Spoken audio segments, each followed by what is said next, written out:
Right, today, as part of How to Get the Right Help, I am speaking with Clare Shepherd. Clare, do you want to just tell us a bit about what you do? Oh, that's probably a good idea. Yeah, I'm a nutritional therapist and I specialise in helping ladies transition through the menopause and yeah, help them regain some sense of control and management of their symptoms. That doesn't matter whether they're on HRT or not, there's always something that we can do to help ourselves. And I'm passionate about supporting them through this time because I know that the best time of their life can be what comes to them beyond menopause. So be the best that you are for this fantastic time that's awaiting you. Yes, you're absolutely one of our advocates for life is amazing after this, aren't you? Yes. So, you are a part of pausitivity, aren't you? Do you want to tell us a bit about pausitivity and then how that all links into how to get the right help? Okay, so pausitivity is an online campaign where we've been trying to have a very simple poster listing some, not all, of the main symptoms for menopause. So have that seen in doctor's surgeries. I nearly said something else then, I thought, because with this COVID thing, of course, not many doctor's surgeries are open and we're not actually visiting as frequently. But anyway, that was our intention. That's how we set out. And we had fantastic success. And in a very short space of time, we got lots and lots of support. And just before shutdown, we had the privilege of going to Westminster to present to MPs about how important this is. And the reason we did this is because both Liz and I had struggled desperately through our own menopauses, and we both acknowledged that if we'd seen something on a doctor's wall which said, these are the symptoms of menopause, could this be you? And looking down, we might actually have thought, do you know what, this could be it. And for me, certainly it could have saved 7 years of angst. So I didn't have one single hot flush, for example. And also I was in my 30s, so no one even thought about menopause. And also it was for me, it was before the years of Google, so I had no chance at all of being able to find out what was going on. So yeah, Liz had this fantastic idea of a poster, and that's what we've been promoting since July of last year. Obviously with COVID, it's caused a bit of a plateau, not a delay, a plateau, but we're still working really hard on encouraging women to know your menopause and give you, empower you to be able to practice this self-care, and if you do go to doctors, to ask exactly the right questions that you need to ask.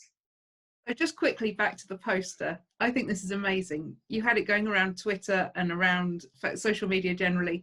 I love the fact that even Kim Cattrall from Sex and the City did a selfie with it, didn't she? I mean, it got everywhere. It was absolutely wonderful. I just think, the reach that poster has been phenomenal. It has been phenomenal. I mean, I wish we knew how many it had reached, because that would just be incredible. But the celebrities we've had supporting it is absolutely fantastic. And this week we had Denise Welsh supporting us as well. She's been retweeting us, because of course it's Mental Health Awareness Week, and menopause and all the anxiety and fear and everything that can go along with that is really important to promote during this week. And so Denise has been a great supporter for us as well. It's been so exciting. It really has. Just want to make sure we get it out there. Well, yeah. So since lockdown has come in, you've kind of broadened what pausitivity is offering. Is that right? Yeah, absolutely. So we've plateaued. Obviously, we're not going to get these into GP surgeries at the moment, and so many people are avoiding their GP surgeries if they think it's not absolutely necessary. And there's often video calls rather than actual surgery visits, and then you've got all sorts of barriers to be able to speak. So we don't want to lose the impetus that we've got. So we were considering what it was that we could do to support the women that are still in contact with us and on Twitter and Facebook, and what we could do to help them now. Yes, to help now. So we're putting together some support packs, and the home support pack is ready. It was launched last week. I'll make sure that you get a copy of that. And in that home support pack, just some really simple information about how you can track your own symptoms, how you can use that information then to go to your doctor, 10 simple questions to ask your doctor, and also 10 simple tips to practice self-care, so that you've got everything in one place, that you can make the absolute most of any conversation that you have with your doctor about any concerns that you may have, whether that's hot flushes, sleepless nights, anxiety, depression, etc., etc. So it will give women the confidence to make the most out of their visit. Well, absolutely, because when we go to the doctor, we have such a short time, don't we? They say it's a 10-minute appointment, but obviously by the time you've gone into the room and explained, and by the time they've updated your notes, it's not 10 minutes. So the more forearmed we can be, the better. So what questions do you have for us to put to our doctor? So the first thing, and this is really the most important thing, you might have to fight for it, but you are worth it, so do it, is to ask the best person in the GP surgery who deals with women's health. And that could even be the practice nurse. It doesn't necessarily be a GP, but you have to find the best person to talk to. Without putting the GPs down, there's a lot of ignorance around menopause still from quite a few GPs. And to be fair to them, in a very short space of time, they haven't got the time to really listen to hear what you're actually saying. So find out who the most important, the best person is to see, and then get a double appointment. So that might be a little bit difficult, but if you insist, you can do this. Definitely you can do that. So best person and the double appointment. And then there's a series of questions that we've put together that are really quite simple to go through. I mean, you can ask even more, but these are the ones that we feel are the most important for you, again, for you to get the best out. So would you like me to run through those? Please do, yeah. Okay, so firstly, could your symptoms be due to something other than menopause? Really important. It could easily be something to do with something other than menopause, particularly if you're under 45. So always ask that question. Are there any tests that you can do to determine the cause of those symptoms? No. As we know, or as many of you may know, getting a menopause test is really difficult. They don't generally do that. So the NICE guidelines are also worth having a look at, to be fair. If you are under 45 and not presenting with hot flushes and irregular periods, you will not be offered a test to check if you're hormonal, or you've not had a hysterectomy or something like that. If you are over 45 and you present with hot flushes and irregular periods, because these are the two things that are hammered in the NICE guidelines, is you won't be offered a test because it's not worth offering you a test. You will be assumed to be menopausal. So basically, you're not going to get a test unless they think it's due to something else and you're under the age of 45. But again, in fairness, those tests aren't conclusive. If you're having a cycle, continuing to have a cycle, depending on what day that test is taken on that cycle, you could be menopausal one day and, as high as a kite the next. So they're not 100% certain, but it's worth asking the questions. Okay. The next one is, number 3 we've got is, what are the medications you could consider? There are lots of choices. Again, a lot of GPs aren't aware of all the choices and the methods of administering HRT. So please do your homework around that as well. There are pills, there are patches, there are gels, there's creams, there's estrogen, there's progesterone. So do a little bit of homework around that. You'll probably end up knowing more than they do, to be fair. Perhaps I shouldn't have said that. And then ask what the pros and cons are of the different forms of those HRT. They do carry side effects for many people, and some people are more tolerant of the patches or the creams than the pills. So ask for those, you know, do your due diligence basically. So ask what the side effects are, ask what the risks are. And this is important here because the doctor should ask you, but here you have to mention any family history. If you have any family history that's to do with breast cancer or heart disease or anything at all, then tell them. You might not think it's relevant at this stage, but you never know. So please share your family history with them. How long you should take the drugs for? You'll get lots of different replies to this, but it's still a question that's worth asking. And exploring and challenging if needs be. Again, do some more homework for yourself on that one. And I have to ask this as a nutritional therapist, will supplements or herbs help the symptoms? That's going to get raised eyebrows and, you know, maybe one, maybe two, and a sharp intake of breath. It's a bit like employing a plumber, a sharp intake of breath. When they'll say, you know, there's no evidence to suggest that, blah, blah, blah. What you have to remember here is doctors are not trained in supplementation and herbs. Please, please talk to, if you would like to explore that route more, talk to somebody who is trained in supplementation or in herbal medicine, because they're the ones who understand how they work in the body and also the interactions with drugs. So, you know, it's worth exploring. I know as nutritional therapists, they can help many, but there isn't a one size fits all. So talk to somebody who really does understand the whole supplement or herbal story. Next things are there any lifestyle and dietary changes I can make that will help? Now, this always amuses me, because the general reply will be, Emily's laughing here, the general reply will be, you know, eat a whole food diet and do some exercise.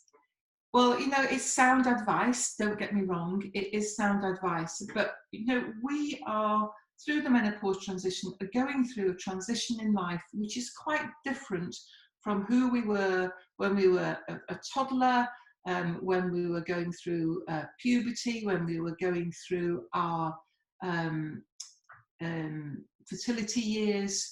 And so there are certain changes that I would recommend to help, particularly through this menopause transition, that will particularly help with the balancing of hormones. So we have to remember here, yeah, a whole food diet is absolutely great, and will certainly not do you any harm, but you can do better than that, making tweaks that will help you particularly through this transition.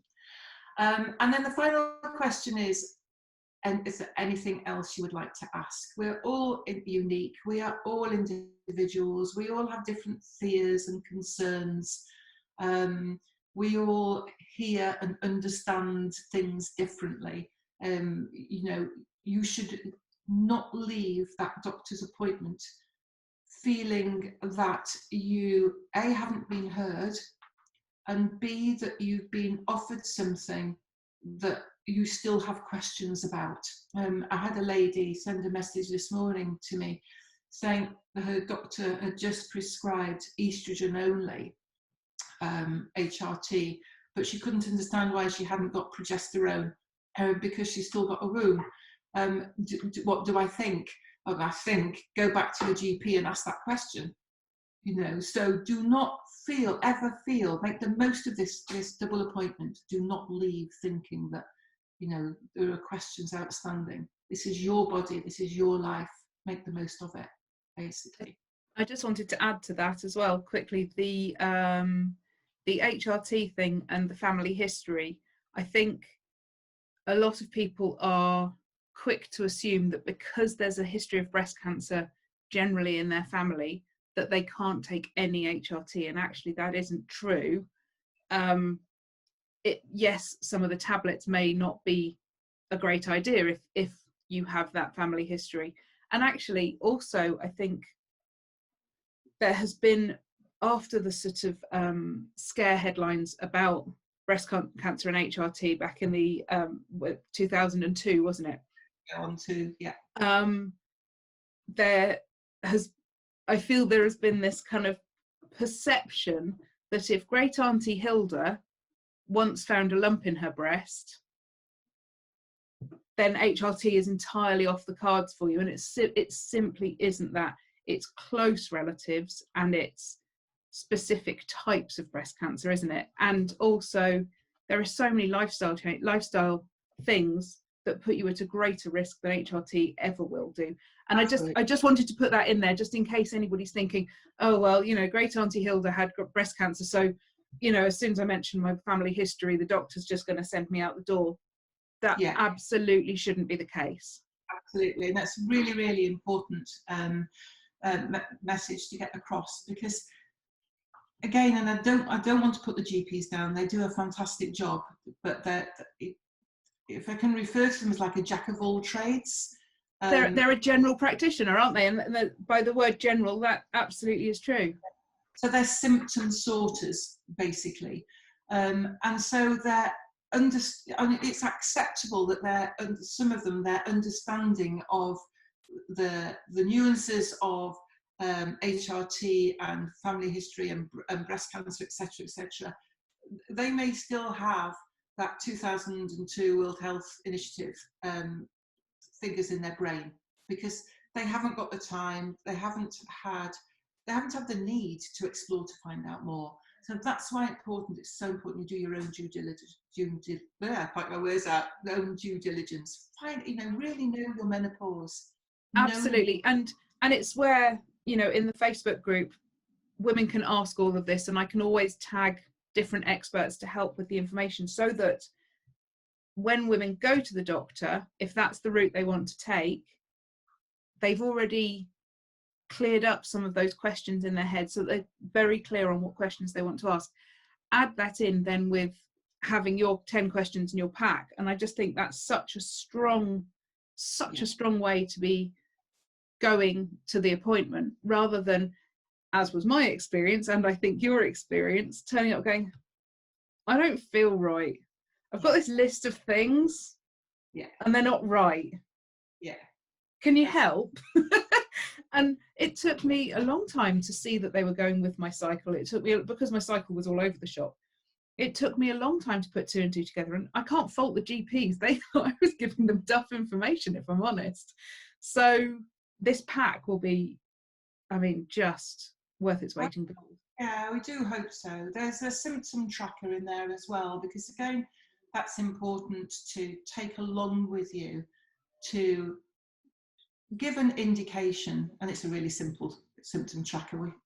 We don't want to make it complicated. We don't want to make it complicated for the doctor as well. You can actually then slide a piece of paper over the desk and say, look, this is what's happening to me. Because if people are anything like I was, I couldn't find the words to explain how I felt. I found that really hard. So, bless the doctors, they just had to go on what I said. But, if you can track your symptoms over a period of a month, say, and then hand it over and say, this is what's happening to me. And it's not just the physical symptoms, it's the emotional side, it's the anxiety, it's the mood swings, it's your lack of confidence, it's your lack of, growing lack of self-worth, maybe, that are also really important. And I went in at one stage to doctors, and I think it was about number 7 time, and he basically peered over his glasses at me and just suggested that it could all be in my mind. And that was like, but it was a long time ago, don't forget, Emily, I'm very old. It was just that suggestion, and I thought, no, damn you, it's not. this is real. This is, you know, this is affecting all parts of my life here. Well, I mean, way more recently than that, I have a very similar story. I had written everything on a post-it note because I needed to remember what I was talking about. I roll my eyes, but everybody watching this will know about the not remembering what on earth has happened this morning. And I went in and I showed her the list, and she glanced at it, said, "You're stressed." Got me the well-being leaflet out of her drawer, passed it over, and went back to the computer. Sharp intake of breath. Did she not know who she was talking to? That was before I had any idea what was going on, and it's one of the overriding reasons behind the hub is that Yeah. no woman should get that experience. Absolutely. And you know, it was that doctor peering over his glasses that made me explore how I could find out what was happening to me. And I saw an endocrinologist privately. And I was 39, then this has been going on for 7 years. And she confirmed that I was definitely going into the menopause, well into the menopause years. But one of the symptoms I'd had was just increasing pain, and I'd ended up having severe endometriosis. And it was the endometriosis that resulted in having both my womb and my ovaries removed. So it was following that I thought, you know what, I'm going to find out what I can do to help myself, because I didn't want to feel again like I had in that previous 7 years. It was the most awful time of life, and I thought, I'm not going to rely on you to make me feel better. I'm going to find out what I can do to help myself. And so that's why I went in exploring health and nutrition and things. And that's it's I love the fact it shouldn't be this way, but I love the fact that all of us who work in this area do so because we've been frustrated about our experience, and we don't want other people to feel like that. And I mean, the pausitivity movement is phenomenal. So if anyone wants to look, I will add the link to the at home pack when I share this video. But #pausitivity on Twitter, it's everywhere. Positivity 2, sorry. Yeah, Pausitivity 2. Somebody got Pausitivity. Not that they use it, but somebody got it, so we're Pausitivity 2. And it's definitely worth it. If anyone's just having a scroll through Twitter, #Pausitivity 2, just there's so much, and you can see how far this poster has reached, all the different selfies with celebrities, and I mean it's been amazing. So you and Liz are absolutely helping us all to get to understand what on earth is going on and translate that into how we speak to our doctor, and I think that is absolutely huge. Hopefully, fingers crossed. And if anybody wants anything else, and we've got self-care tips in this pack as well, because that's important that you do things to help yourself, not expect a pill or a patch or a cream to do it for you. But we have the flexibility to be able to add to it. So if anybody has any ideas about, we know what helped us, but if anybody else has any ideas of what else could help, then we're really open to suggestions. Let us know. We'll add it in if it's at all possible. That's so brilliant. Thank you so much, Claire. That's been really, really useful.